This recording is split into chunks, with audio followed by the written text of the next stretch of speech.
Estamos de volta com o programa Consciência Humana, programa para mentes inteligentes, corações livres e pessoas apaixonadas pela ideia de mundo melhor, sempre lutando pelo bom, pelo justo, pelo melhor do mundo. Mais que um programa, um gesto de amor e fé na inteligência humana desde o dia 30 de julho de 2007, aqui na TV Assembleia 16.1, programa Consciência Humana.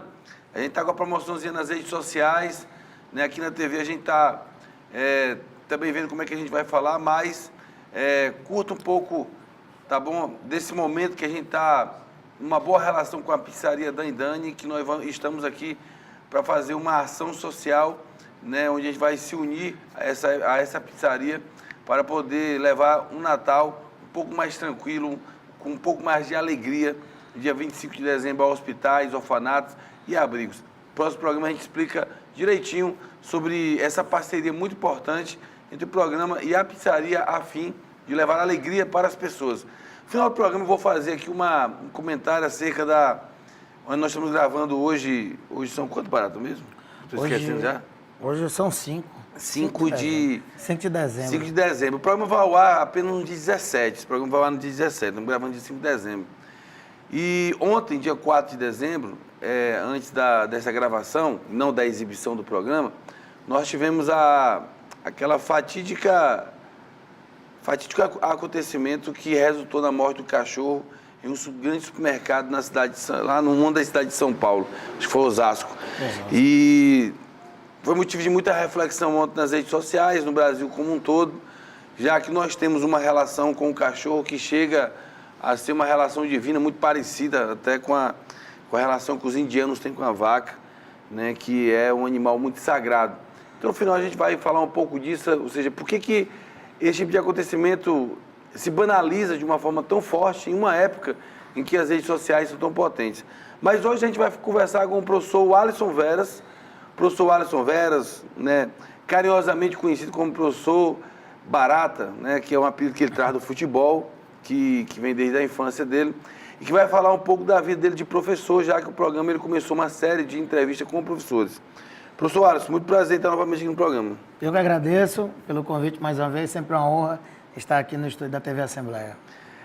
Dessa vez, o importante não é a questão temática, histórica ou geopolítica. Isso aí a gente vai até abordando aos poucos, talvez dentro da sua apresentação como professor, como ser humano. O que leva o Alisson para a sala de aula? Como é a chegada do Alisson na sala de aula? Bom, a minha chegada, ela não se configurava, eu não me via como professor até o 3º ano, certo? Eu queria outras áreas, por exemplo. Mas não sonhou em ser jogador, sonhou? Muito. Ah, pô, não acredito no negócio desse, pô. Muito. Não era tão bom assim, não, Tive Alisson. algumas frustrações em alguns momentos da minha adolescência. Inclusive, foram frustrações que fez com que eu abandonasse o futebol profissional e ficasse mesmo só no futebol amador. Houveram algumas transações aí que não deram certo para clubes do Brasil. E aí eu foi falta de qualidade? Desencantei. Não, foi questão de empresário mesmo. Os empresários aí, como a gente chama no linguajar sacanearam. Olha, se eu entrar nessa questão do professor, eu sei que eu perguntei, mas a gente falou do futebol agora, e eu me lembro, a gente é contemporâneo até de bola também, eu me lembro de um time muito bom, que eu não me lembro o nome do goleiro, mas o nome dos 4 eu lembro bem. Você tinha ali o Roberto Negão, que era um caba também que não era dos melhores, mas jogou muita bola naquele ano, um ano especial lá pelo Sinopes. Até porque o Sinopes tinha um time muito bom. Certo. Você tinha o Alexandre, né? Que batia no tornozelo de todo mundo, mas só fazia a parte dele. O Barato, que a bola batia nele, entrava no gol. Né? Não pode deixar até. Cortou. Você não pode entrar, rapaz. Deixa como de gravação lá, eu vou tornar o negócio. Bora, senta lá. Bom, depois da invasão de campo que a gente teve aqui, quando eu falei que a bola batia no Barata e entrava no gol, o torcedor entrou aqui meio revoltado com a situação. Mas já voltando ao nosso comentário, então tinha o Roberto, o Alexandre, você e tinha um rapaz chamado Miguelite. O Helder. Qual é a memória que você tem dessa pessoa? O goleiro que você estava falando era o Daniel. Era o Daniel.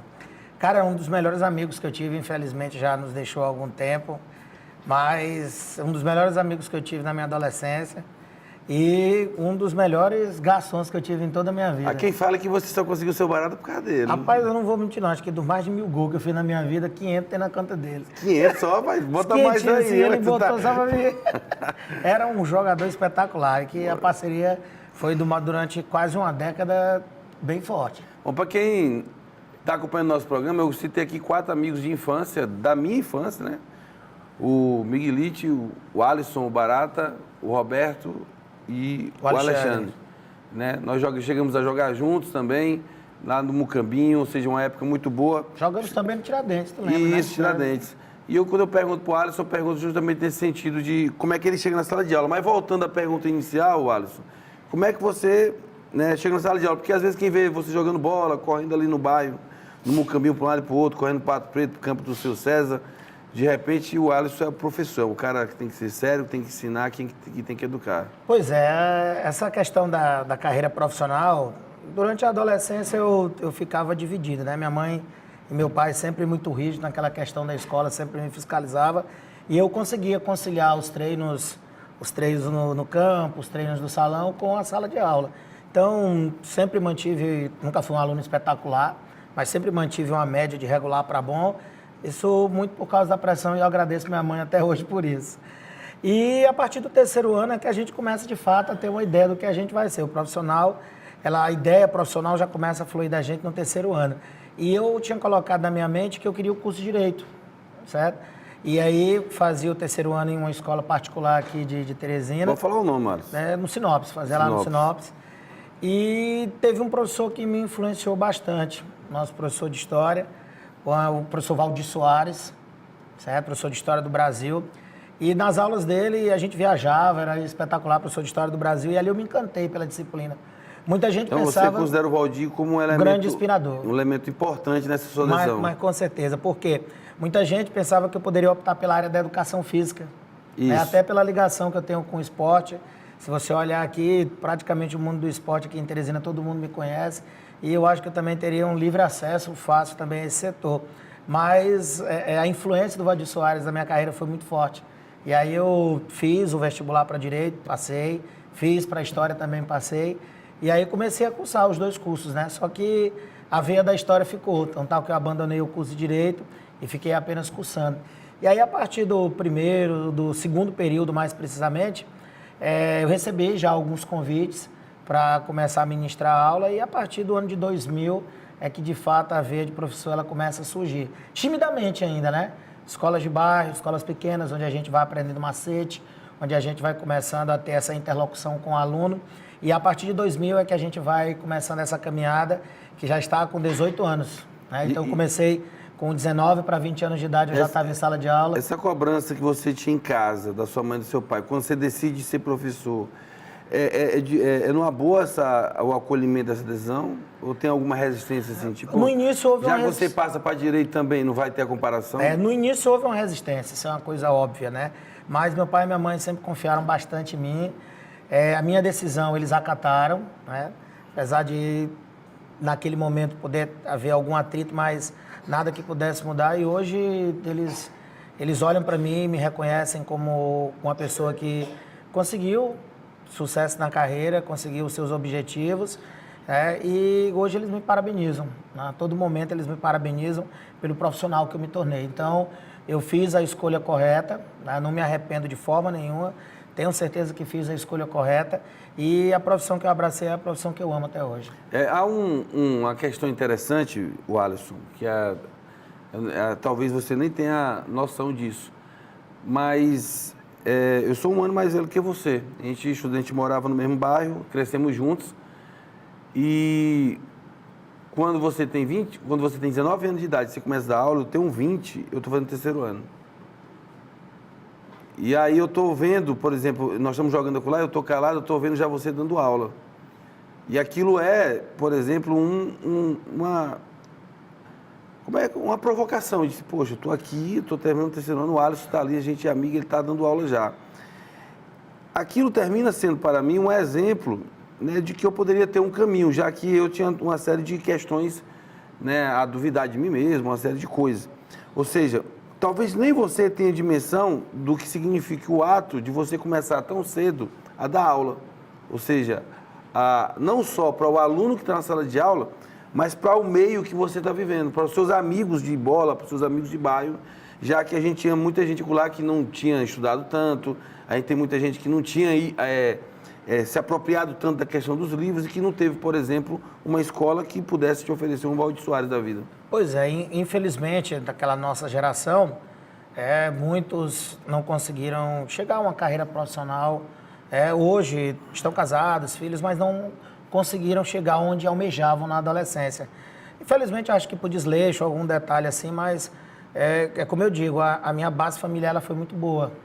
Certo? A minha mãe, ela sempre me cobrava, ela sempre me provocava, ela sempre mostrava a realidade.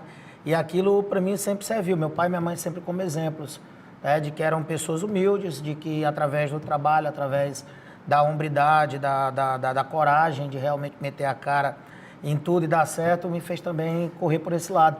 E eu fico triste em ver que muitos amigos do período não conseguiram chegar realmente onde almejavam durante aquele período que a gente jogava bola, era descontraído, tinha menos responsabilidades do que tem hoje. Dentro do curso, Alisson, o que é que você lembra que você destacaria de importante, assim, no processo de formação mesmo? Cara, meu processo de formação, eu me formei... é da UESP? Sou da UESP, me formei na Universidade Estadual do Piauí. É interessante, passei naquele primeiro vestibular específico que teve. Foi aluno do Raimundão, tu? Cara, mas rapaz, Raimundão é meu parceiro, velho. Raimundão, hoje nós fazemos... Maureni, hoje Valtéria, João Júnior, Sérgio Brandim, Samara, toda essa galera, todos esses professores espetaculares, Alcebiades, lá do arquivo. Damião. Damião dava aula. Professor Damião, inclusive depois foi meu patrão também. Então, são várias figuras aí que foram importantes na minha formação como professor. Me formei na UESP, entrei na UESP, naquele primeiro vestibular específico, nossa, gente demais.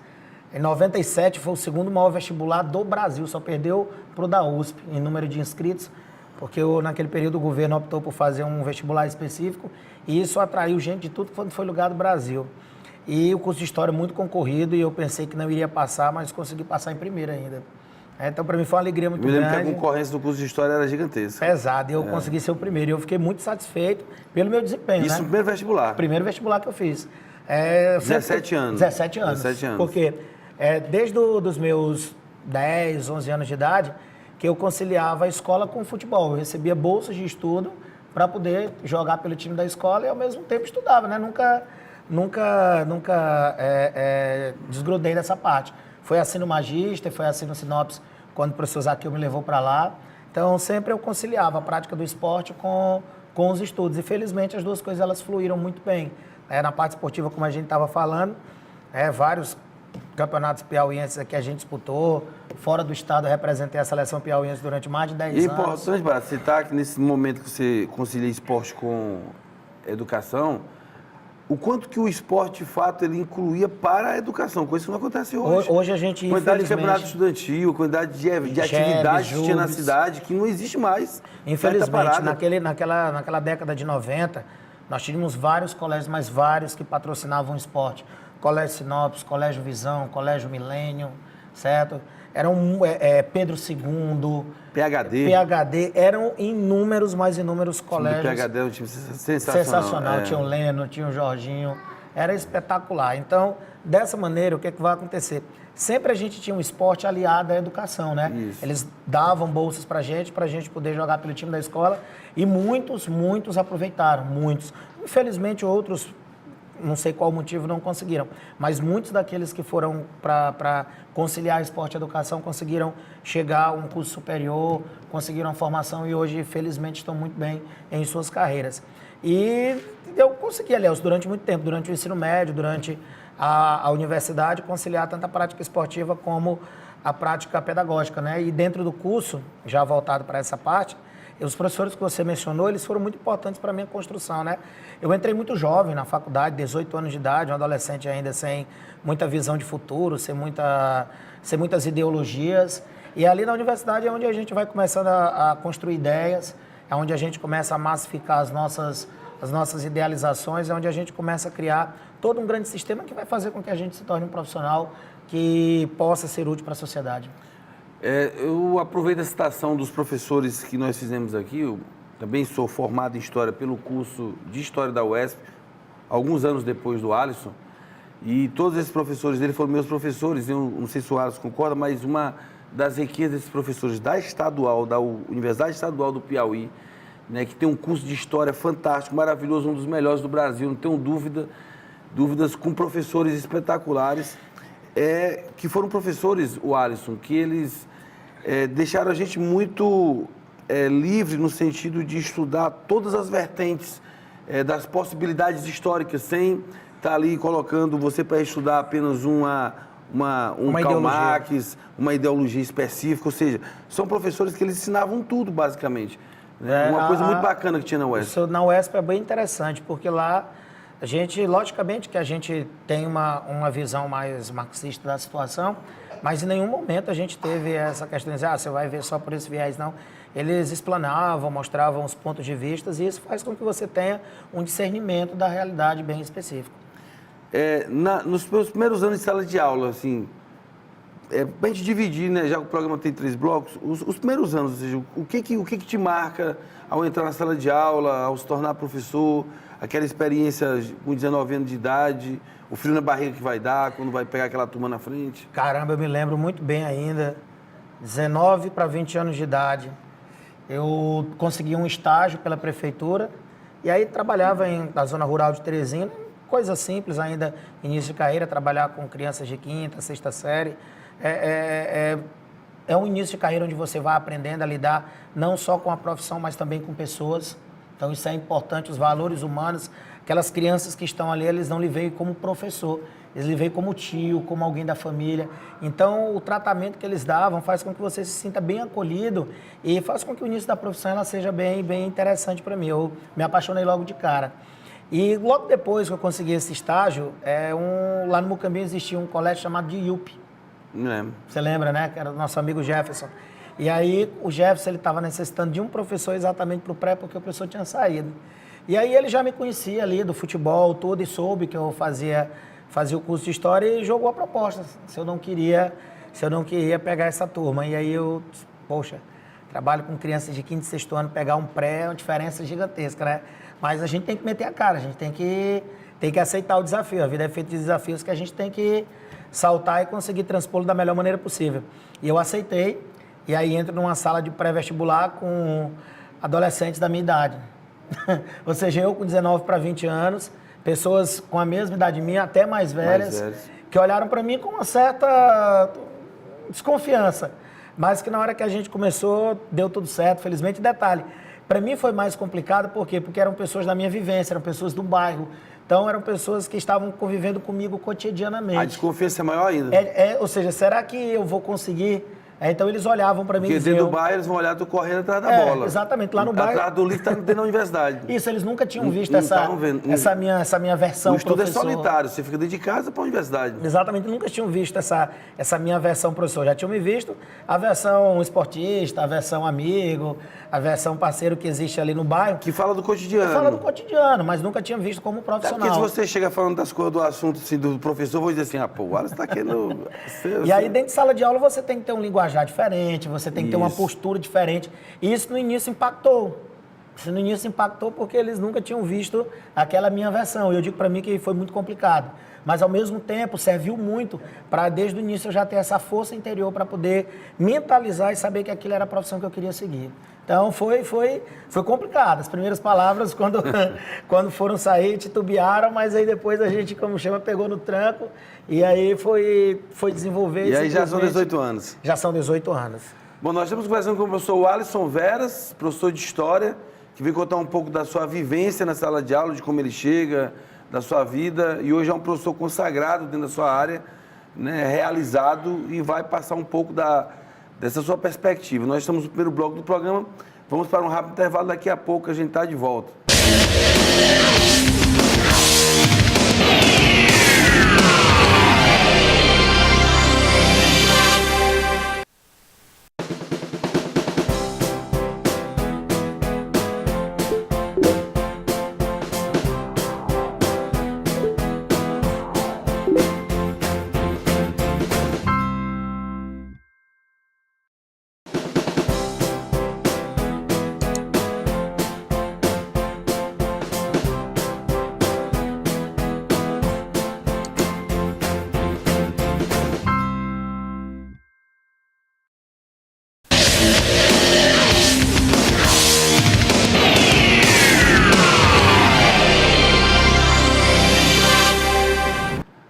Voltando com o programa Consciência Humana, segundo bloco, entrevistando o professor Walisson Veras. Professor, você é professor de História, professor de Geopolítica, trabalha muito com atualidades, está a todo momento discutindo com os seus alunos questões da vida prática. Sim. Né? Não é nenhuma questão teórica, ou seja, termina que a teoria, que é típico das ciências humanas, ela se torna uma análise prática da vida. Como é trabalhar essa questão teoria e prática, informação ou moldar o aluno, né? Que entra numa discussão muito forte que nós temos no Brasil hoje? Elielson, hoje eu digo para você que a situação está um pouco mais complexa, por quê? Porque felizmente, isso muita gente vê de lado negativo, mas eu vejo com um lado positivo. Eu também. Os nossos adolescentes hoje, pela gama de informações que eles encontram nas redes sociais, hoje eles estão muito mais antenados sobre a realidade. Então, eles desenvolvem a ideologia deles, eles fazem a sua perspectiva de vida, eles têm as suas características ideológicas e dentro da sala de aula a gente tem que saber respeitar cada uma delas. E, logicamente, a gente não vai trabalhar vertentes ideológicas, a gente vai trabalhar o quê? O direcionamento para que ele, dentro da característica dele, ele possa desenvolver as ideias. Logicamente que os extremismos sempre são complexos, são complicados, a gente tenta moldar isso para que o aluno ele possa ter uma realidade um pouco mais condizente com o que de fato existe. É uma postura mais equilibrada. Que é o do cientista. É o que eu gosto de fazer, cara. Que a história é uma ciência. Exatamente, a história é uma ciência e ela é subjetiva, ela não tem dono. Ela não tem dono. Então, como ela não tem dono, o que a gente pode fazer é o quê? É demonstrar o que acontece e, a partir dessas demonstrações, o próprio aluno ele vai começando a desenvolver a sua ideia. Mas você concorda que, às vezes nós só chegamos a essa discussão porque, ao longo do tempo, alguns historiadores se apropriaram de determinados pontos de vista para, de forma exacerbada, né, supervalorizar um lado em detrimento do outro, ou seja, até fazendo uma seleção de isso eu não vou falar, eu vou falar só disso aqui. Léo, isso não acontece somente dentro das ciências, isso acontece no cotidiano. Certo? Na própria vida da gente, a gente vai olhando a nossa vida e vai dizendo, isso aqui é bom, a gente vai enaltecer, isso aqui é ruim, a gente vai esconder, jogar para baixo do tapete. Ou seja, aquilo que nos interessa, a gente desenvolve a ideia, a gente tenta fazer com que os outros aceitem da melhor maneira possível e que eu tento fazer com que o meu ponto de vista em sala de aula, ele seja da melhor maneira possível interpretado como os alunos, não como uma forma de imposição, mas uma forma que eu interpretei a realidade, certo? E eu não vou dizer, olha, isso aqui é a maneira correta, isso aqui é a maneira errada de você pensar. Eu vou mostrando para eles quais são os caminhos e, como eu digo, pesquise, vai atrás, dou as fontes para eles poderem pesquisarem também, para que eles possam desenvolver a própria realidade deles, porque isso é importante. A gente não vai transformar alunos em robôs, de forma nenhuma. Isso não é a intenção. Acho que nenhum professor tem a intenção de fazer isso. A gente tem que mostrar de fato a realidade para que os alunos, dentro da sua própria perspectiva, dentro dessas pesquisas, eles possam interpretar e fazer a sua subjetividade própria. E dentro disso, que é tão complexo, Alisson, tão complexo, que eu sei que termina que a própria função ela vai ser muito questionada. Você já chegou a ter uma leitura daquilo que é de fato a proposta do Escola Sem Partido? Elielson, é muito complicado. Hoje os alunos eles cobram muito. A gente chega em sala de aula e eles perguntam, professor, o senhor é de direita, o senhor é de esquerda, o senhor é de centro, o senhor prefere não se intrometer? Como eu digo para eles, olha, a posição política ela é o que menos importa. O que importa é a realidade histórica. Então a gente vai trabalhar essa ideia da realidade histórica. Essa questão da escola sem partido, ela ainda vai ser algo muito em discussão no Brasil, porque a escola sem partido, qual é o objetivo dela? É tentar acabar com como eles dizem, né, com uma visão esquerdista de um processo que foi construído durante a história do Brasil. Então, é a questão de gênero, a questão racial. Então, são vários pontos. É a questão da narrativa, né? Da narrativa histórica. Como vai ser narrado determinados fatos. Ou seja, o que é que eles querem mexer? Eles querem mexer com a ideia da verdade histórica, certo? Ou seja, mas o que é a verdade histórica? Você tem a sua verdade histórica, eu tenho a minha verdade histórica, certo? Você não pode impor a uma sociedade apenas uma verdade. Se você fizer isso, você simplesmente está destruindo a memória. Até porque pode vir um garoto que está fazendo história e fazer uma descoberta nova acerca de fatos do Pronto. passado e mudar tudo. É como eu disse, a história é subjetiva, a todo momento ela está sendo reinterpretada. Nós temos escolas históricas que vêm desde o século XIX como positivismo, marxismo, escola dos análises, uma série de novas escolas que estão surgindo no século XX, final do século XX, início do século XXI, e que essas escolas elas só vêm a somar, elas só vêm para que a gente tenha uma visão mais perfeita da realidade, para que a gente possa tirar o nosso conhecimento e a partir dali conseguir fazer uma narrativa histórica de acordo com a nossa perspectiva. Eu até, colaborando um pouco com essa sua perspectiva, entendo o seguinte, é preciso que o professor ele tenha o discernimento do papel dele.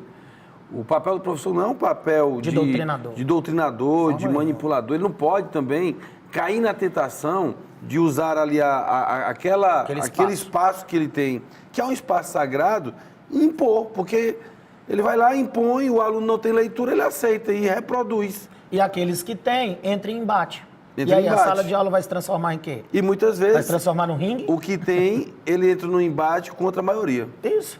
Essa é a questão. Você tem seu ponto de vista, os alunos têm um ponto de vista deles, então a questão é você mediar essa relação. E a mediação dessa relação, ela é muito complexa, Léo. Não vou mentir para você, que é professor de filosofia, sociologia e história, trabalha com as 3 grandes áreas do conhecimento humano. Vocês sabem o quanto construir é delicado demais. E você mexer com a subjetividade, você mexer com ideais, isso é muito pesado, é muito pesado. Da mesma forma, eu te pergunto, Alisson, enquanto professor, você acredita no Estado laico no Brasil ainda? No que está na escrita da Constituição? Bom, porque no dia que tem escola sem partido, tem um movimento aí político sem religião. Exatamente. A Constituição do Brasil, desde 1891, né, a primeira da República, ela já se estrutura como um Estado laico, né?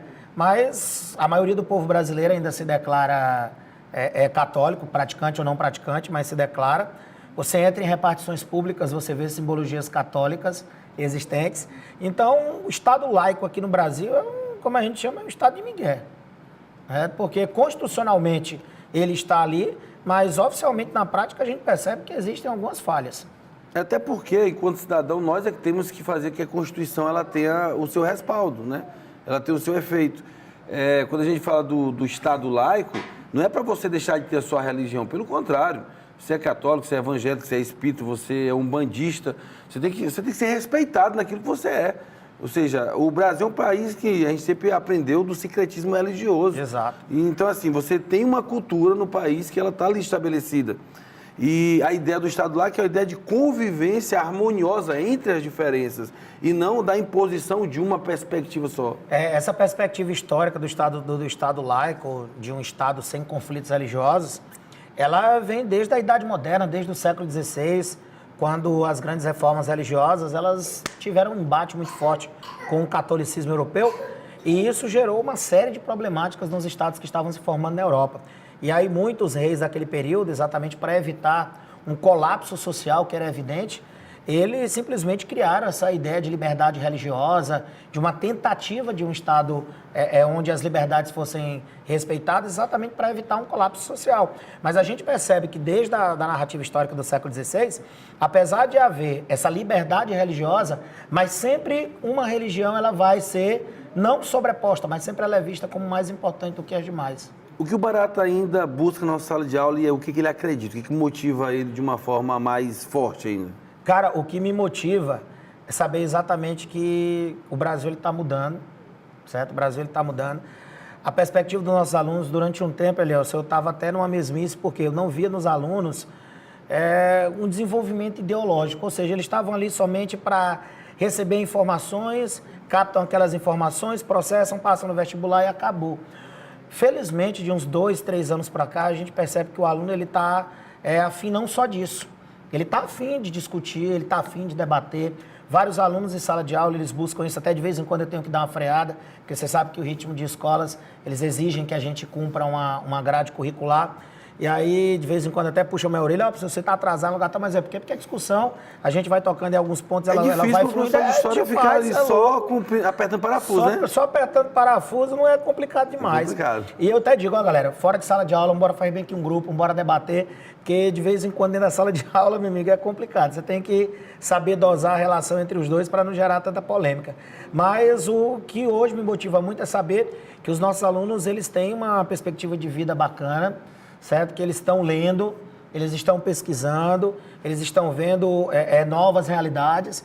Então, isso faz com que você se motive, com que você estude, com que você pesquise essas novas realidades, para que você não seja surpreendido dentro de sala de aula e também, ao mesmo tempo, para que você possa, junto com eles, debater essas novas ideias que estão surgindo, né? E como eu disse, essas novas ideias, elas vão trazer extremos, né? E nenhum tipo de extremismo é bacana. Então é interessante que a gente saiba moldar, a gente saiba gerir essa relação, exatamente para que a gente tenha um desenvolvimento ideológico bacana dentro de sala de aula. Você faz avaliação qualitativa do aluno ou deixa que a quantitativa ela seja a real comprovação daquele aluno?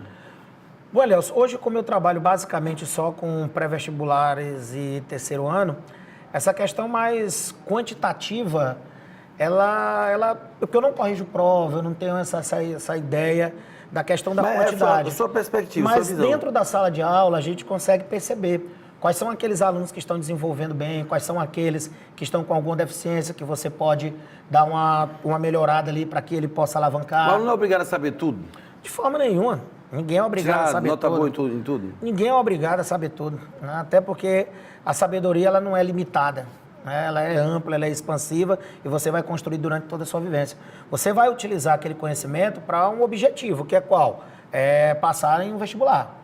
Conseguindo seu objetivo, aí a nova perspectiva da sua profissão, do que você almeja na sua vida, aí você já vai começar a ter um novo contexto histórico. Mas eu te fiz essa pergunta, se o aluno não é obrigado a saber tudo, porque assim, durante a formação de um estudante, ele é muito bom na área de humanas, às vezes não é tão bom na área de exatos, ele é muito bom na área de exatos, não é tão bom na área de humanas, e muitas vezes, em vez de elogiar naquilo que ele é bom, se privilegia falar mal daquilo que ele não consegue desenvolver tão bem.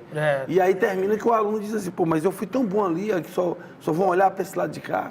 Pois infelizmente, a educação brasileira, independente de ser uma educação privada ou pública, ela é uma educação que eu acho falha. Eu tenho o meu ponto de vista... Na visão, na perspectiva? Na visão da perspectiva, independente de serem escolas particulares, de serem escolas públicas, a gente percebe que o aluno ele não está sendo preparado para ser um cidadão, ele está sendo preparado para passar no vestibular. Para ser apenas aquele que vai fazer o concurso mesmo. Exatamente. Vai apertar o parafuso. É apertar o parafuso. Então, a gente está tendo uma modernização, como falam, né?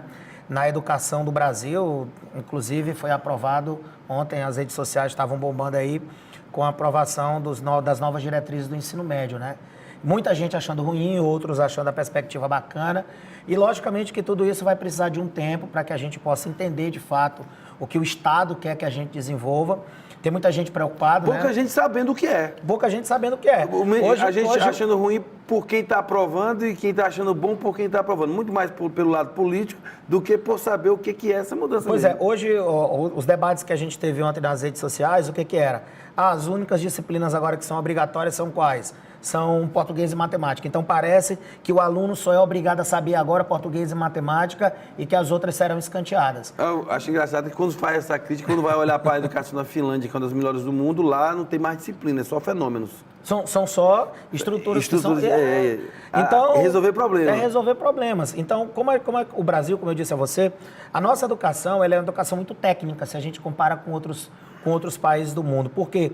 A nossa educação ela é apenas uma educação de sala de aula.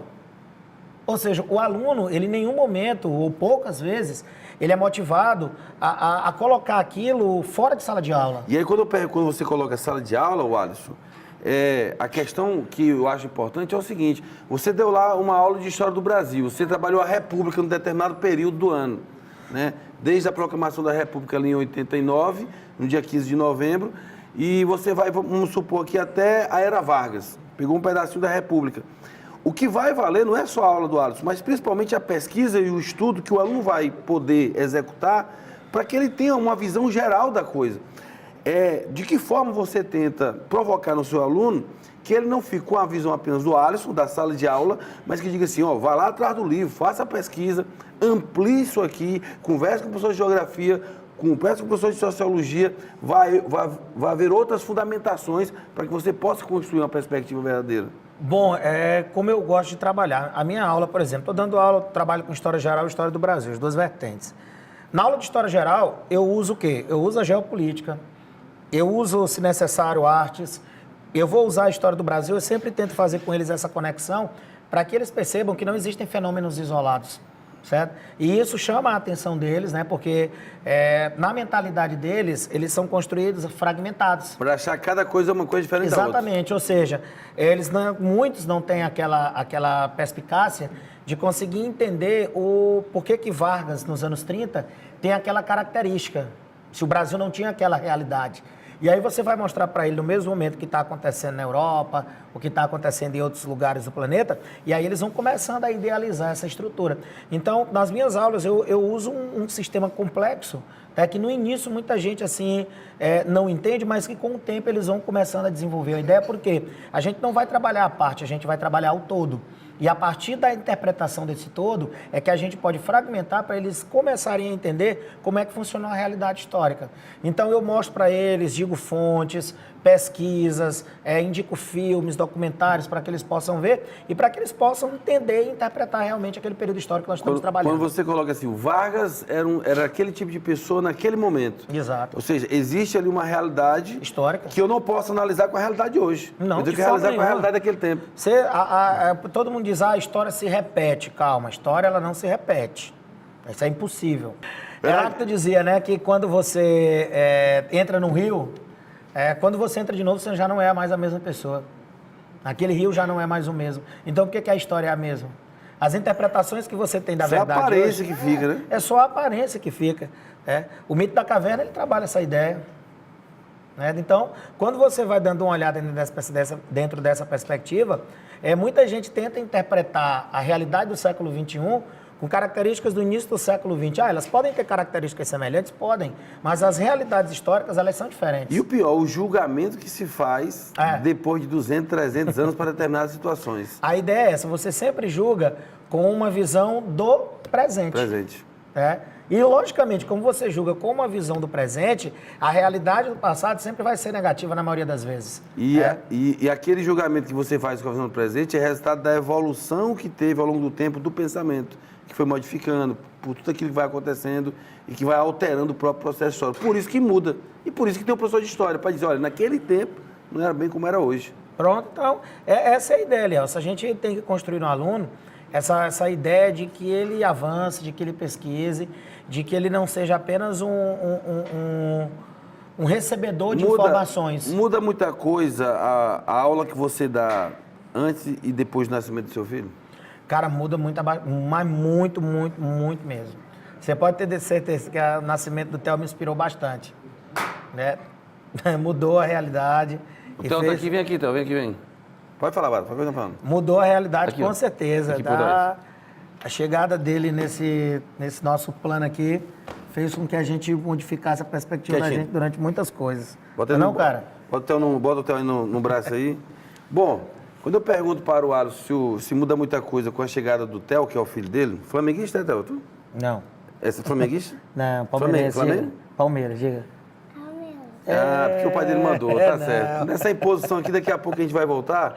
Isso aqui é o Theo, filho do professor Alisson, né? E eu tenho certeza que depois que o Theo nasce, de fato, uma informação, um olhar para o aluno, ele vai mudar bastante. Nós vamos para um rápido intervalo e daqui a pouco nós estamos de volta com o professor Alisson Veras, concluindo um pouco aqui da sua trajetória, falando das suas vivências, das suas experiências na sala de aula, agora com a presença do Theo, que vai ficar quietinho no terceiro bloco. Ele está aqui no estúdio, aqui, correndo, que vai participar, já invadiu aqui no primeiro bloco e agora está participando de uma forma mais séria. Aí vai chamar a atenção mais do que o pai. A gente vai ali e volta já.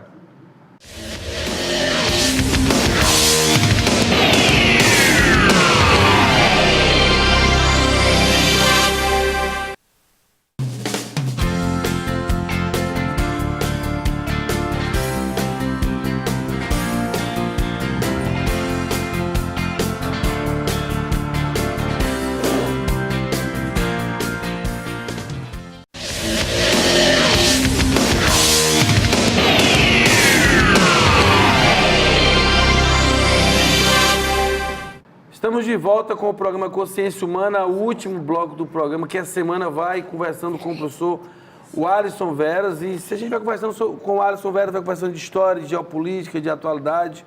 No bloco passado eu perguntei o que ele acreditava ainda, o que motivava a entrar na sala de aula, né? Perguntei se tinha mudado alguma coisa com relação ao nascimento do filho dele. Você pode até concluir, Alisson, que o tempo foi curto no bloco passado. A chegada do Theo, o que ela muda de fato na sua atuação como professor, como homem, né, que sai de casa para dar aula? Bom, cara, há quase 5 anos atrás, com a chegada desse rapazinho aqui, né, a realidade histórica, ela muda bastante na minha vida, né? A gente torna-se, se a gente é humano, a gente se torna mais humano ainda, porque a gente sabe agora que tem não só alunos, mas a gente tem, eu sempre trato meus alunos como filhos, como amigos. E o nascimento do Theo, ele pode ter certeza que me inspirou ainda mais para a gente seguir nessa missão, certo? Hoje ele, desde cedo, ele começou a estudar, né? Colocou com um aninho, basicamente. E o Alisson pai hoje, quando vai na escola para ver o desenvolvimento do Theo, para analisar como é que ele está na escola? Cara, eu sempre tento ver as duas realidades, como pai e como professor. Por quê? Como pai, logicamente, que a gente quer ver o desenvolvimento dos nossos filhos o mais rápido possível. E a gente sabe que cada criança tem o seu momento, né? Cada criança tem o seu momento, tem o seu período de desenvolvimento. E cada conquista dele a gente vai vibrando. Quando ele vai aprendendo os numerais, quando ele vai desenvolvendo a descoberta das letras, quando ele começou a escrever o nome dele, não é, Theo? E aí a gente vai descobrindo. E dentro de sala de aula a gente conversa com os professores dele para ver como é que está a evolução. A conversa com os pais dos seus alunos, ela mudou nesse sentido? Quando você vai conversar com o pai, que você agora é pai também? Mas com certeza ela muda. Por quê? Porque agora você tem uma nova perspectiva, você entende de fato o que é ser pai, certo? Aquela apreensão que o pai tem. Antigamente você era apenas o professor, agora você é o professor e o pai. E aí você começa a ver também, dentro da sua realidade, a realidade dos seus alunos. Então, depois que a gente tem um filho, a gente começa a interpretar a realidade não só como aluno, mas também como pai. Não é à toa que eu trato todos eles como... Tanto é o que eu chamo meus filhos. Eles sempre vêm essa ideia. Então, dessa maneira, a mudança dele, a chegada dele sempre vai influenciar de maneira positiva, tanto dentro como fora de sala de aula. Você que está acompanhando o programa, qual a importância do Theo? Deixa ele solto aí que ele vai ali. Qual a importância do Theo aqui participando com a gente? A criança, né, ela tem a perspectiva de... O Nietzsche aqui fala isso, Alisson. O Nietzsche diz que as crianças e os animais, principalmente os cachorros, têm muito em comum. Porque eles não vão ter vaidade, eles não vão ter o orgulho, né? Eles não vão... Jesus já dizia de forma bíblica, né, deixe vir a mim as criancinhas. Né, no sentido de dizer assim, olha, elas podem fazer, por exemplo, ele pode andar aqui numa boa, por quê? Porque a estrutura de mentalidade dele é de entrega ao momento.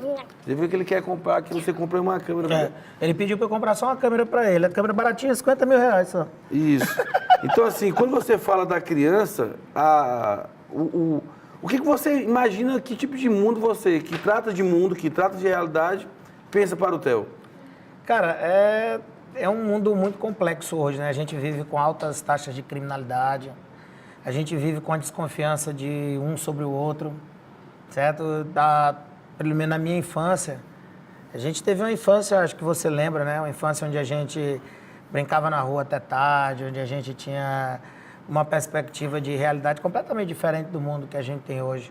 E além de termos toda a liberdade da rua, da praça, da noite, né, da brincadeira até tarde dentro do bairro, nós conhecíamos e convivíamos com pessoas que usavam drogas naquele tempo e tinha um lance interessante. O cidadão que usava, muitas vezes, dizia, a gente passava perto e dizia assim, ó, cara, a gente tá fazendo isso aqui, mas não faça não.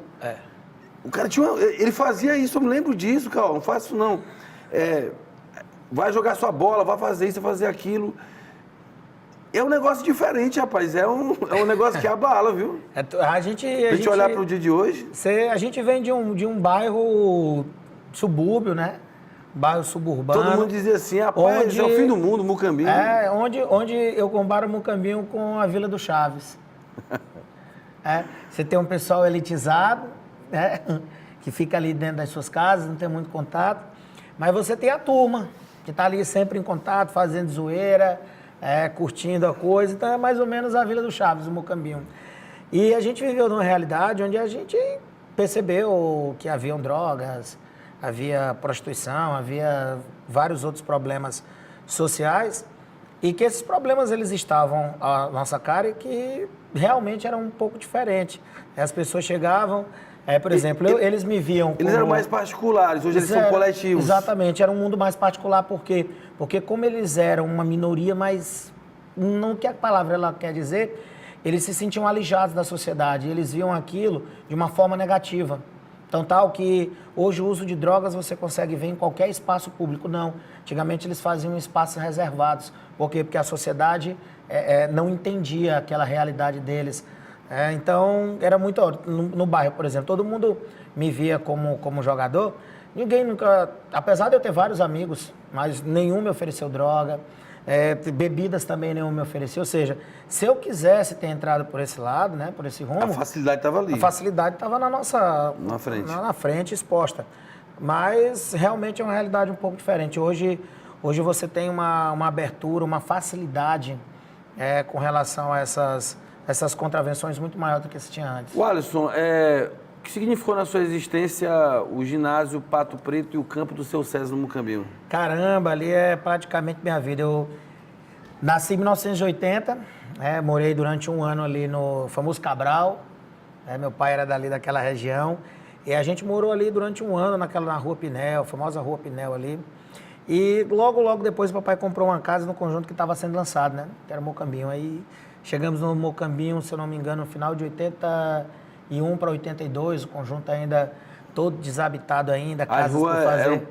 As ruas são igual hoje. Não, naquele tempo era... Zigue-zague. Zigue-zague, Deram uma alinhada e melhorou.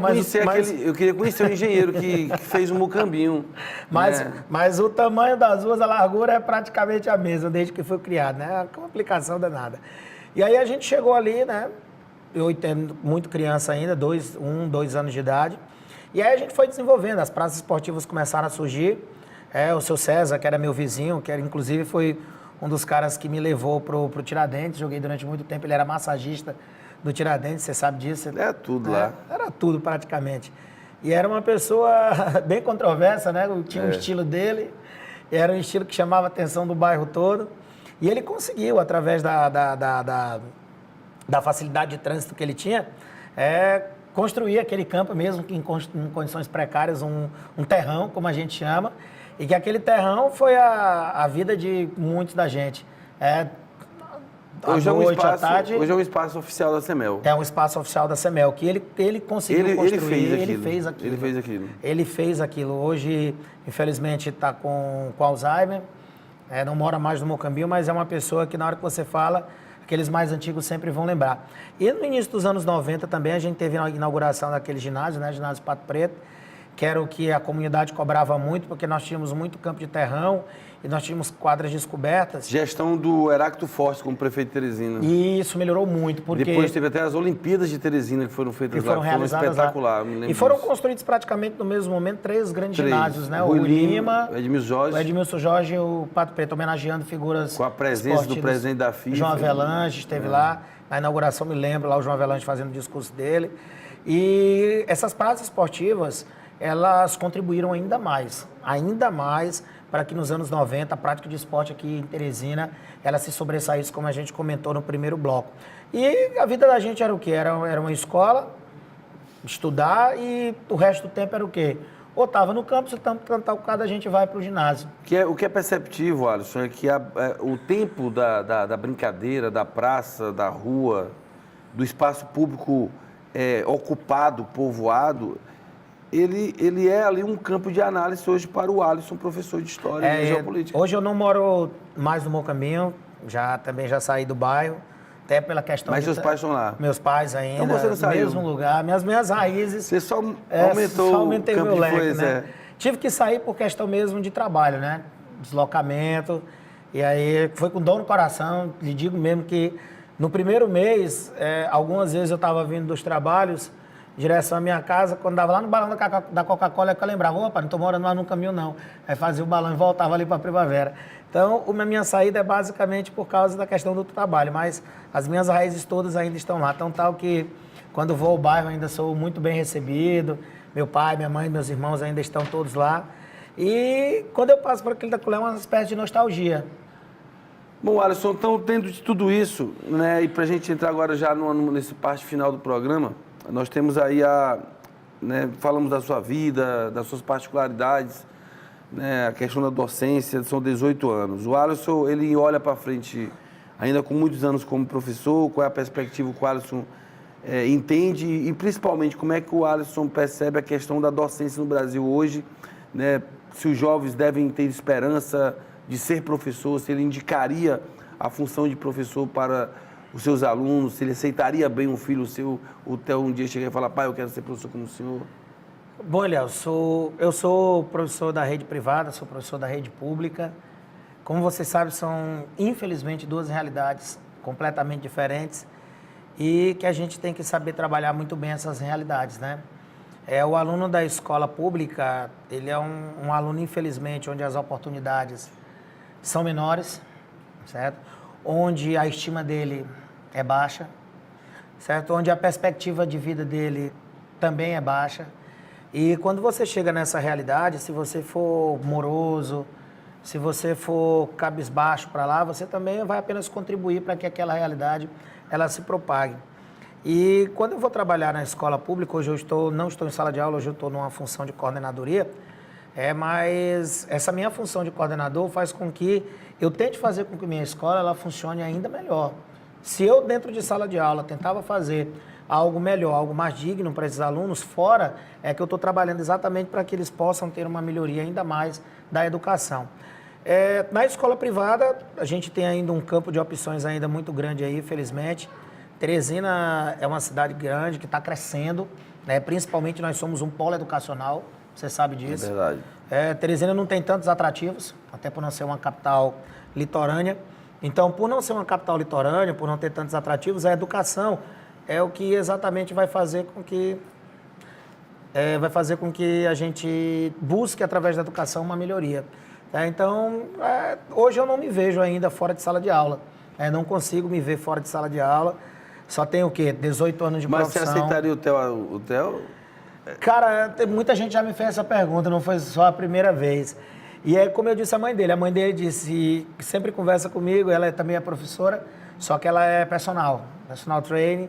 E ela diz, filho, nós temos uma vida boa, uma vida que nós podemos nos subsistir, ajudar nossas famílias, dar o de melhor para o nosso filho. Mas olha o quanto a gente negligencia também. Olha a quantidade de tempo que a gente passa fora de casa. Certo? Eu, por exemplo, trabalho 3 turnos, manhã, tarde e noite, finais de semana, durante a maior parte do ano também. Eu ainda estou em projetos, tanto do Piauí como do Maranhão, onde eu fico me deslocando por cidades do interior e ministrando aula para esses alunos. Então, eu até me culpo nesse sentido de negligenciar um pouco minha família, mas eles entendem. E aí ela fica me dizendo, será que o nosso filho vai querer esse caminho? Eu digo, não. A gente vai tentar dar uma educação da mesma forma que a gente teve, a gente vai tentar dar uma educação para ele e as escolhas que ele fizer a gente vai logicamente, que tentar dizer, olha, Theo, pode ser isso aqui, você tem capacidade disso aqui, mas logicamente que a vida é dele.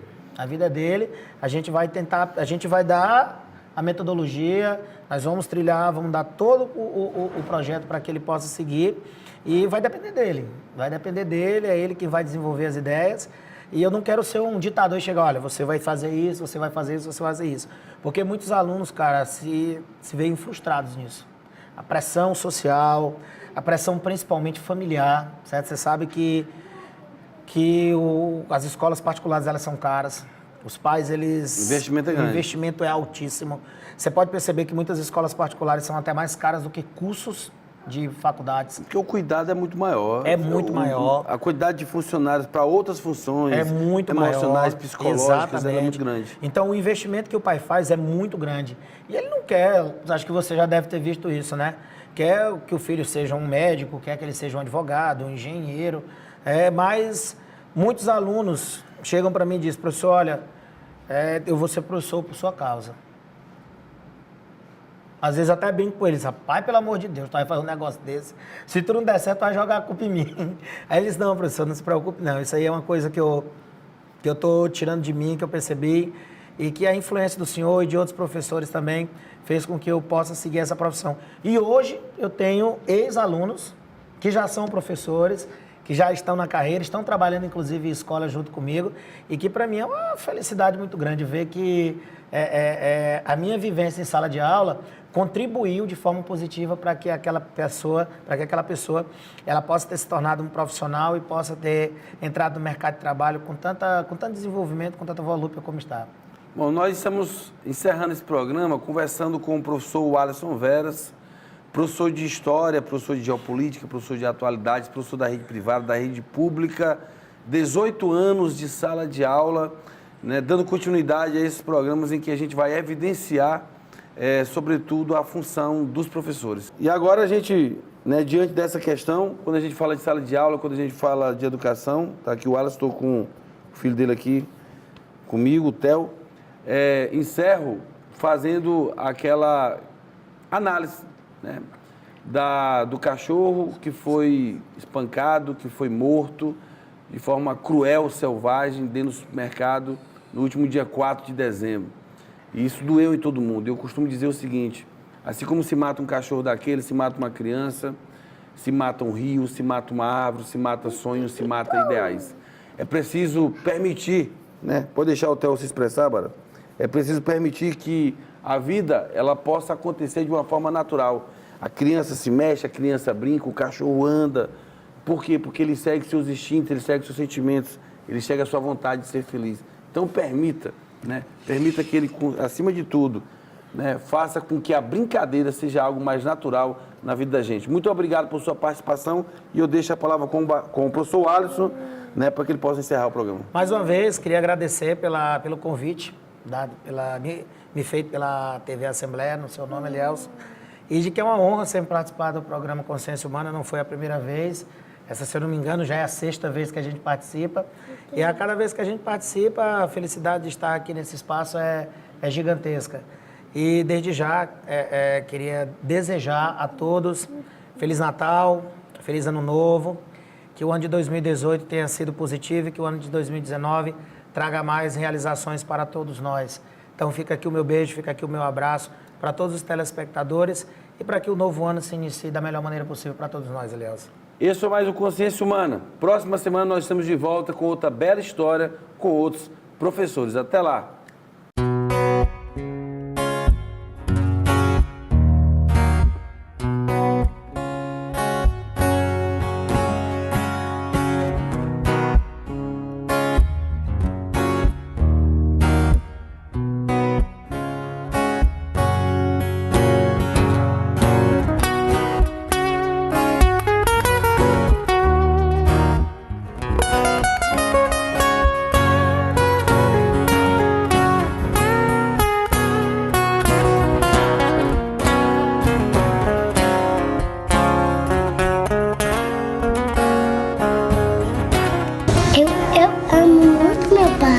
Ele é uma pessoa que... Ele é uma pessoa boa. Olha pra cá. Ele é uma pessoa boa. Um papai maravilhoso. E eu amo... ele. Muito? Muito. Dizer qual é seu time. Palmeiras. É? Diga assim, ó. Palmeiras. Diga assim, ó. Palmeiras. Diga assim, ó. Diga assim, ó. Palmeiras. Assim, te amo, papai. Te amo, papai. Faz um coração pra ele. Tá.